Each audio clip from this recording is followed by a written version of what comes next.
Фарид Тухбатуллин, Туркменская инициатива по правам человека. Я тоже беженец с 20-летним стажем. После освобождения из заключения был вынужден покинуть родину и с тех пор продолжаю свою деятельность отсюда. И противодействие туркменских властей, туркменских спецслужб в виде давления на людей, которые с нами связаны, в виде атаки на наш веб-сайт, в виде попытки закрытия страницы на YouTube. К этим вещам мы уже привыкли, находим какие-то методы борьбы с ними. Но вот 12 апреля российский МИД обвинил нас в разжигании национальной розни в России. То есть впервые мы сталкиваемся с тем, что другая страна вмешивается в нашу работу. Это уже, наверное, можно назвать транснациональным давлением. Я надеюсь, что мы справимся и с этой ситуацией, особенно если будет поддержка от международных структур. И я думаю, что такая ситуация будет складываться не только с нашей организацией, но и с другими НПО. И еще пару слов я хотел сказать насчет того, что говорила Толикен. Это московский механизм против Киргизстана. Конечно, это, наверное, нужно, но опыт первый раз он был применен против Туркменистана и, к сожалению, мягко говоря, результатов не дал. Наверное, какие-то изменения в него были внесены, и, может быть, сейчас этот результат все-таки скажется. Все, спасибо. Благодарю вас. Юрий Джавладзе от имени Центр развития демократии и прав человека. Хотел бы подчеркнуть существующую проблему транснациональных репрессий, которые возникает, когда правительство страны, в которой проживает правозащитник, журналист, который живет в изгнании, это известно. Известный феномен, коллеги об этом уже говорили, например, из Туркменистана, но с насильственным перемещением в изгнание активистов, журналистов, членов оппозиции из Беларуси, России, Азербайджана, центральноазиатских стран, где они сталкиваются с угрозой преследования, пыток, несправедливого суда, эта проблема растет. Это очевидно из исследований. Отчет, выпущенный в прошлом году Парламентской ассамблеей Совета Европы и принятие резолюции Парламентской ассамблеи, мы все знаем, что существует много инструментов, которые используют такие государства для транснациональных преследований. Это, например, правовые инструменты, использование механизма Интерпола, использование двустороннего механизма по уголовному преследованию, финансирование терроризма, отмывание денег. Все это сфабрикованные дела, которые требуют депортации в свою страну. Конечно, прямые нападения, физические угрозы, убийства в отношении таких лиц за счет того, что нанимают местных преступников для совершения этих атак, включение похищения, насильственные исчезновения, незаконный перевоз через границу при помощи местных правоохранительных органов страны, где находится человек, цифровые угрозы и запугивание через интернет, и, наконец, угрозы и нападения на членов семей активистов, которые остались дома. В этом контексте призываем ОБСЕ, государства-участников, рассматривать этот вопрос, не забывать о нем.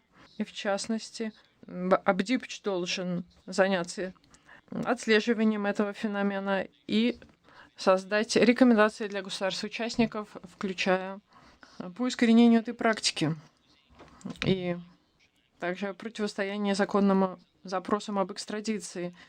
Реформа Интерпола нужна, она идет, но слишком медленная. Также вопрос транснациональных, трансграничных репрессий должен обсуждаться на совещаниях и также сотрудничать с Советом Европы по этому вопросу. Благодарю вас. Слово предоставляется уважаемому представителю Турции. Благодарю, госпожа председатель.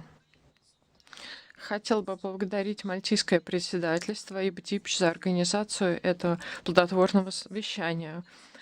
Правозащитные организации являются драйвером подотчетности, равенства, справедливости, в особенности в условиях кризиса. Вчера на этом совещании некоторые выбрали критиковать только определенные страны. Однако они забыли о репрессиях, которые мы наблюдаем в других государствах-участниках. Например, в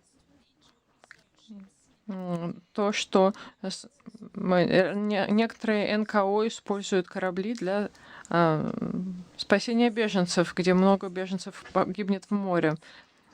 Это было раскритиковано правозащитными организациями, но, к сожалению, на этом заседании речи об этом не было. Визовые режимы некоторых европейских стран также должны рассматриваться более подробно в таких заседаниях, поскольку эта практика обращается барьерами в отношении некоторых правозащитных организаций. Госпожа председатель, в Турции после землетрясений в прошлом году правозащитные организации сыграли важную роль в предоставлении гуманитарной помощи вместе с государственными институтами. Еще одно направление работы правозащитных организаций в моем стране – это поддержка беженцев. Турция продолжает принимать большое количество беженцев, самое большое по всему миру. НКО выполняют проекты, помогают беженцам, которые попали в Турцию после вооруженных конфликтов в собственных странах. Турция является самой сердечной страной во всем мире. На протяжении 7 лет в соответствии с отчетом инициатив по развитию наши НКО также работают по предоставлению помощи в других странах.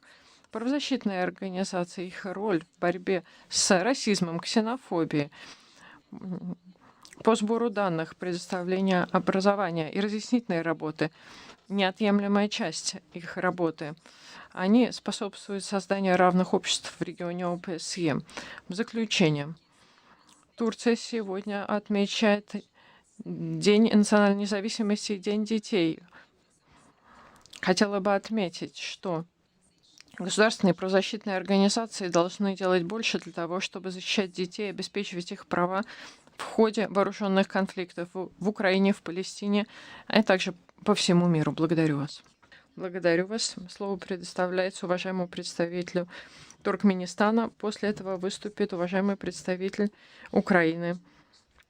И потом, насколько мне известно, наш список выступающих будет исчерпан. Благодарю вас. Благодарю вас, госпожа модератор. Делегация Туркменистана высоко ценит усилия мальтийского председательства и БДИПЧ в деле организации этого доп. Совещания по человеческому измерению. Признаем, что обсуждение о роли гражданского общества в содействии и защите международного гуманитарного права и международного права в области прав человека очень важно. Мы также подумали о путях укрепления человеческого измерения. Туркменистан достиг прогресса в демократизации и в сфере прав человека, что свидетельствует международные организации, включая ООН. Наша приверженность выполнению международных обязательств подчеркивается практическим выполнением основных международных конвенций и поддержкой гражданского общества, о чем свидетельствует большое количество участников в различных мероприятиях. Хотел бы отметить некоторые заявления, сделанные в связи с тем, что есть непонимание внутренней внешней политики Туркменистана. Мы отвергаем эти обвинения, которые безоснованы, подчеркиваем продолжение диалога с международными партнерами, включая ЕС, по тем вопросам, как, например, исчезновение. Подчеркиваем, что Туркменистан продолжает диалоги по вопросам исчезновения с соответствующими органами ООН, включая УВКПЧ в Женеве. Европейский Союз и другие страны также вовлечены в эту работу. В результате этого многие люди были освобождены, или же информация об их местонахождении была предоставлена.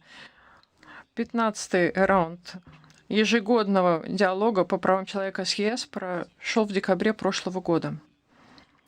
В ходе этой встречи Туркменистан передал информацию по ряду вопросов в сфере правозащитной сферы, включая так называемые исчезновения. Что касается присоединения и ратификации Международной конвенции по защите всех людей от насильственного исчезновения, хотим проинформировать, что существует и ведется поступательная работа. Хотим информировать участников, что правозащитники из Туркменистана регулярно участвуют в региональных международных конференциях, обмениваются передовым опытом и извлеченными уроками, и также получают представление о правозащитной работе по всему миру с привлечением государственных институтов, НКО и агентств в сфере СФИ работают с центром ОБСЕ в Ашхабаде и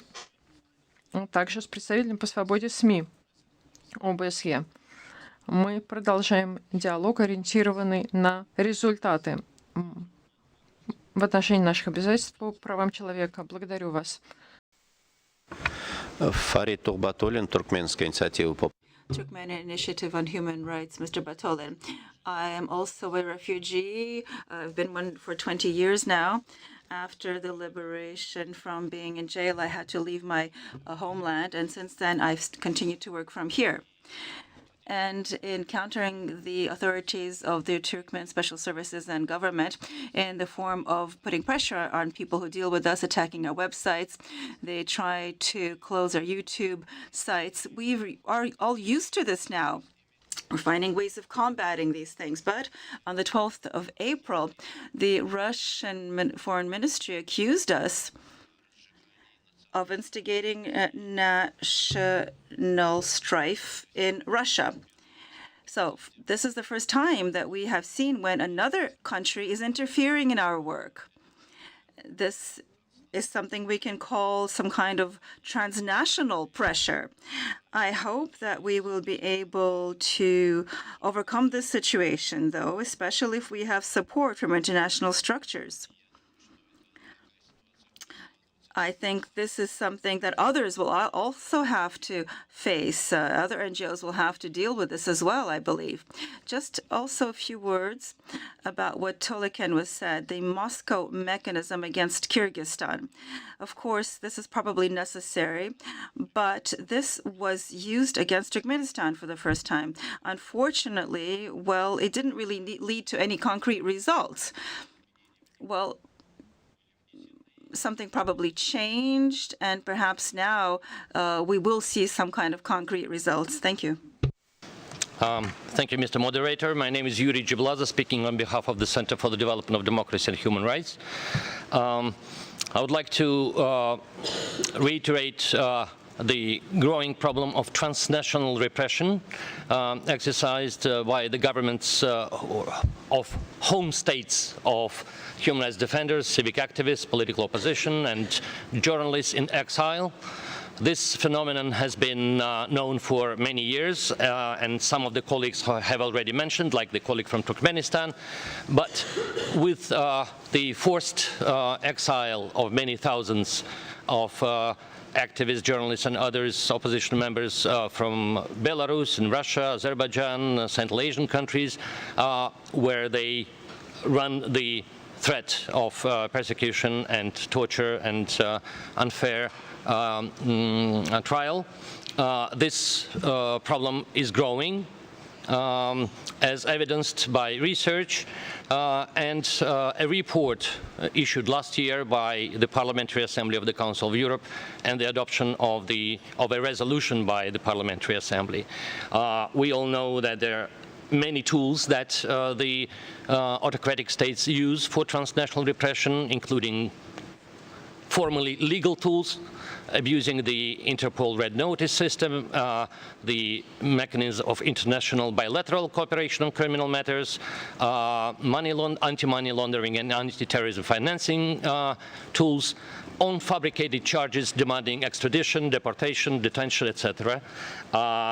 Then direct attacks, of course, physical threats, assassination attempts, and murders against individual abroad, often through hired proxies on the ground, including abduction and enforced disappearance and illegal transfer through the border, often with assistance of the local law enforcement bodies of the country of exile, digital threats and intimidation through internet, and finally threats and attacks on the family members of the activists residing back at home. In this context, we call on the OSCE bodies and participating states to put this issue high on the agenda of the OSCE work, including for ODIHR monitor and research this phenomenon of transnational repression and consider producing guidelines and recommendations to participating states, including on eradicating these practices and opposing illegal requests for extradition and contributing to the, for example, reform of the Interpol that has been ongoing but too slowly, and putting the issue of transnational repression on the agenda of the Human Dimension Committee to discuss this in more detail and cooperate with the Council of Europe on this matter. Thank you. Thank you, Madam Chair. I also would like to thank Maltese chairpersonship and ODIHR for organizing this fruitful meeting. Civil society organizations serve as a driving force for accountability, equality, and justice, particularly in times of crisis. Yesterday in this meeting, some speakers quite meticulously have picked certain countries to criticize, but they turned a blind eye to the grave repression by some other participating states on NGOs. For instance, the crackdown by some countries to NGO rescue ships in the Mediterranean, where thousands of asylum seekers lost their lives, was not mentioned. This is a fact that has been severely criticized by prominent international human rights organizations, but unfortunately, it hasn't been even referred here in this meeting. Visa regimes of some European countries should also be addressed more in such human dimension meetings, since these practices are turning into barriers against certain civil society organizations. Madam Chair, in Turkey, after strong earthquakes hit several cities last year, civil society organizations played a significant role in conveying humanitarian aid to the affected areas in cooperation with the public institutions. Another field that we see an active civil society presence in my country is support to refugees. Turkey continues to host the largest number of refugees worldwide. NGOs conduct various projects aiming at helping asylum seekers who have fled to Turkey after armed conflicts in their own countries. Turkey has been the most generous country in the world for seven consecutive years, according to the last Global Humanitarian Assistance Report by Development Initiatives. Our NGOs are also very active in conveying humanitarian aid to other countries. Civil society organizations' role in combating racism, xenophobia through advocacy, education, and data collecting is also indispensable. Their efforts contribute to fostering inclusive and equitable societies in the OSCE region. As a last remark, today Turkey celebrates National Sovereignty and Children's Day. And on this occasion, I would like to emphasize that public and civil society organizations should do more to protect children and ensure their rights, also during armed conflicts in Ukraine, in Palestine, or elsewhere in the world. Thank you very much. Thank you, Madam Moderator. Delegation of Turkmenistan appreciates the efforts of Maltese chairpersonship and ODIHR in organizing this supplementary human dimension meeting. We acknowledge the discussions on the role of civil society in promoting and protecting international human rights law and international humanitarian law. The meeting also reflects on ways to enhance the efforts to strengthening human dimension issues. Turkmenistan has made significant strides in the democratization and human rights evidenced by our active cooperation with international bodies, including the United Nations. Our commitment to fulfilling international obligation is underscored by practical implementation of major international conventions and our support for civil society as demonstrated by freedom of peaceful assembly and active participation of numerous associations and NGOs at both domestic and international levels. However, I would like to address certain misleading statements made during this meeting, which we believe stem from a lack of understanding of Turkmenistan's domestic and foreign policies. We reject these unfounded accusations and emphasize our ongoing dialogue with international partners, including UN, European Union, particularly concerning issues like disappearances. We reiterate that Turkmen side has been continuing dialogue on the issues so-called disappearances with the relevant UN bodies, including UN High Commissioner on Human Rights in Geneva. European Union and some other countries are also involved. As a result, many of these people have been released or information about whereabouts has been provided. The latest 15th round of annual human rights dialogue between EU and Turkmenistan was held in December last year. And during this meeting, the Turkmen side provided information and exchanged opinions on a wide range of human rights issues, including so-called disappearance. With this regard to the joining and ratifying in the International Convention for the Protection of all persons from enforced disappearance, we inform that there is ongoing consecutive work. We would like to inform participants that civil representatives of Turkmenistan regularly participate in the regional and international conferences to exchange best practices and experiences, as well as to get an overview of civil society developments in the world. With the involvement of the state institutions, NGOs, and media agencies, there is ongoing cooperation with the OSCE Center in Ashgabat, ODIHR, and HCNM and Office of RFOM. We finally advocate for a non-politicized, result-oriented dialogue to further our shared commitments on human rights. Thank you, Madam Moderator.